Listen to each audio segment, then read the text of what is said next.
War facts में आपका स्वागत है।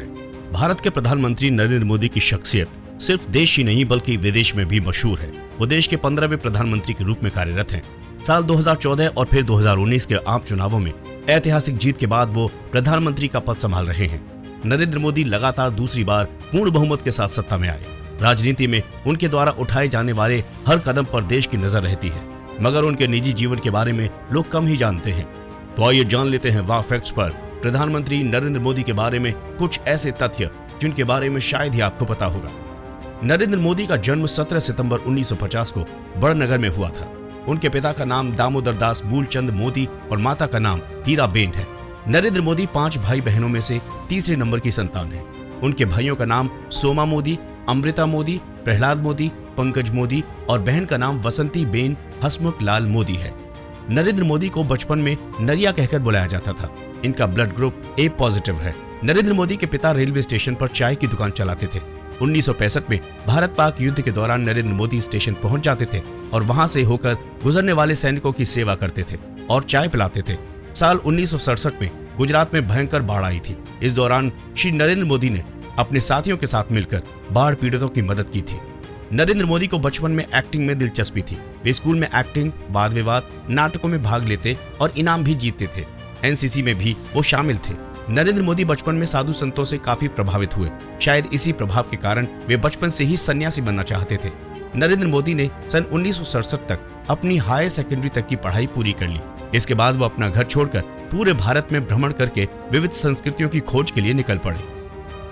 उन्होंने उत्तर भारत में स्थित ऋषिकेश और हिमालय जैसे स्थानों का दौरा किया। वो पश्चिम बंगाल के रामकृष्ण आश्रम सहित कई जगहों पर घूमे। इस यात्रा के बाद नरेंद्र मोदी ने अपने भाई के साथ मिलकर अहमदाबाद के कई स्थानों पर चाय की दुकान लगाई। नरेंद्र मोदी कम उम्र में ही आरएसएस से जुड़ गए थे।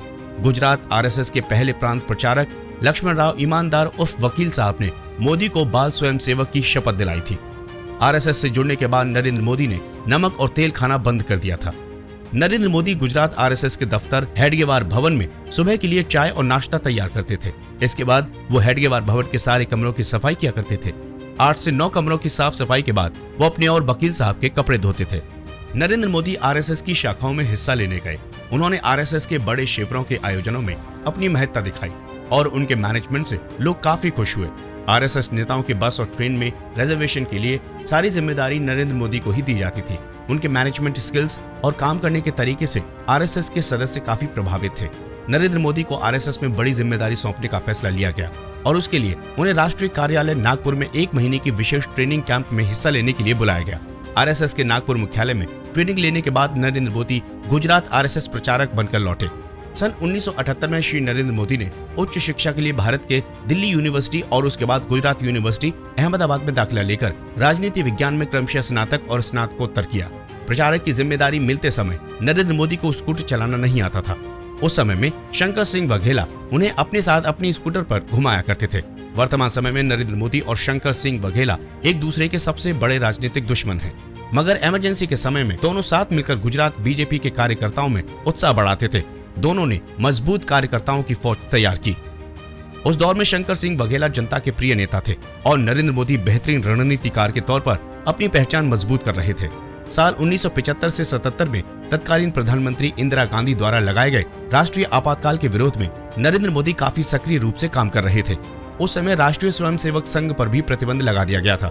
नरेंद्र मोदी उस समय अंडरग्राउंड भी रहे थे और गिरफ्तारी से बचने के लिए उन्हें भेष बदलकर यात्रा भी करनी पड़ी थी।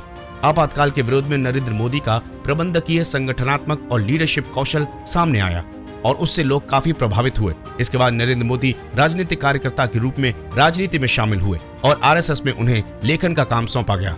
सन 1987 में नरेंद्र मोदी पूरी तरह से बीजेपी में शामिल हो गए। अहमदाबाद नगर पालिका चुनाव में भाजपा की जीत में महत्वपूर्ण भूमिका निभाई। साल 1987 में ही नरेंद्र मोदी को पार्टी के गुजरात ब्रांच के महासचिव के रूप में चुना गया और उसके बाद मोदी ने कभी भी पीछे मुड़कर नहीं देखा। नरेंद्र मोदी ने पहली बार साल 2001 में विधानसभा चुनाव लड़ा और राजकोट में 2 में से 1 सीट जीती। नरेंद्र मोदी की साधारण जीवन शैली, दूरदर्शिता, पारदर्शिता और जीवटता की वजह से ही उनकी लोकप्रियता बढ़ती गई और लगातार 2002, 2007, 2012 में वे मुख्यमंत्री बने। यही नहीं, उनकी लोकप्रियता का ग्राफ बढ़ता गया और देश की जनता ने 2014 में उन्हें प्रधानमंत्री के पद पर बिठा दिया। अपनी कुशल कार्यशैली और राजनीतिक सूझबूझ की वजह से 2019 में दोबारा प्रधानमंत्री चुने गए। कुर्ता ज्यादा खराब ना हो इसलिए नरेंद्र मोदी अपने कुर्ते की बाह छोटी करवा लिया करते थे। इनका ये स्टाइल मोदी ब्रांड कुर्ता के रूप में मशहूर हो गया। नरेंद्र मोदी सारे प्रचारकों से अलग तरह की दाढ़ी रखते थे। समय समय पर दाढ़ी ट्रिम करवाने की वजह से एक बार संघ के अध्यक्ष माधवराव गोवलकर ने इस पर टिप्पणी भी की थी। नरेंद्र मोदी को बचपन से ही आम बहुत पसंद है। गरीबी की वजह से वे आम खरीद कर नहीं खा सकते थे, तो खेतों में चले जाया करते थे और पेड़ के पके आम खाया करते थे। जब भी सैनिक गांव में निकलते थे तो मोदी उन्हें देखकर सल्यूट किया करते थे। एक साक्षात्कार के दौरान मोदी ने यह स्वीकार किया है कि वे बहुत सख्त हैं, अनुशासित हैं, लेकिन कभी किसी के ऊपर गुस्सा नहीं करते। नरेंद्र मोदी का कहना है कि उनको लेकर सख्त प्रशासन की छवि बन गई है, जो सच नहीं है। नरेंद्र मोदी खुद बहुत काम करते हैं, इसलिए उनकी टीम को भी उतना ही काम करना पड़ता है। हालांकि मोदी ज्यादा काम करने के लिए दबाव नहीं डालते। विपक्षी दलों में भी नरेंद्र मोदी के बहुत अच्छे मित्र हैं। पश्चिम बंगाल की मुख्यमंत्री ममता बनर्जी हर साल नरेंद्र मोदी को उपहार स्वरूप कुर्ते भेजती हैं। बांग्लादेश की प्रधानमंत्री शेख हसीना का नरेंद्र मोदी से विशेष लगाव है और साल में 3 बार ढाका से मिठाई भेजती हैं। शेख हसीना द्वारा नरेंद्र मोदी को मिठाई भेजे जाने की बात जानने के बाद ममता बनर्जी ने भी मिठाई भेजना शुरू किया था। एक बार नरेंद्र मोदी ने मेहनत के महत्व पर बोलते हुए कहा कि आने वाली पीढ़ियों को अलादीन के चिराग वाली थ्योरी पढ़ानी बंद कर देनी चाहिए। अपने ऊपर बनाए गए मीम्स को लेकर नरेंद्र मोदी खूब एंजॉय करते हैं। नरेंद्र मोदी का कहना है कि मीम्स में खुद को नहीं बल्कि रचनात्मकता को मैं हमेशा सराहता हूं। सोशल मीडिया पर अपने खिलाफ पोस्ट और मीम को देखकर भी नरेंद्र मोदी संतुलित रहते हैं और इससे बनाने वाले का उद्देश्य नाकाम हो जाता है। नरेंद्र मोदी अपनी मां को कभी पैसा नहीं भेजते, बल्कि जब भी वो मां से मिलते हैं तो उनकी मां उन्हें ₹1.25 देती हैं। नरेंद्र मोदी का कहना है कि वो उन्हें अनुशासन और टीम भावना संघ की शाखाओं से मिले हैं। वे जब संघ की शाखा जाते थे तो गुल्ली डंडा भी खेला करते थे। नरेंद्र मोदी चाय के बहुत बड़े शौकीन हैं। नरेंद्र मोदी को सुबह 5 बजे और शाम 6 बजे चाय पीने की आदत है। जब नरेंद्र मोदी गुजरात के मुख्यमंत्री बने तब तक उनका कोई बैंक अकाउंट नहीं था। नरेंद्र मोदी के पास सिर्फ एक ही प्लॉट है जिसे उन्होंने पार्टी को दे दिया, लेकिन कुछ नियमों की वजह से ये मामला सुप्रीम कोर्ट में चल रहा है। नरेंद्र मोदी का विवाह खांची समुदाय की रिवायतों के अनुसार 18 साल की उम्र में सन 1968 में जशोदाबेन चिमनलाल के साथ हुआ था। तो ये थे मोदी की लाइफ से जुड़े कुछ ऐसे तथ्य जिनके बारे में आप शायद जानते नहीं होंगे। आपको वीडियो कैसा लगा जरूर बताएं कमेंट सेक्शन में। नमस्कार।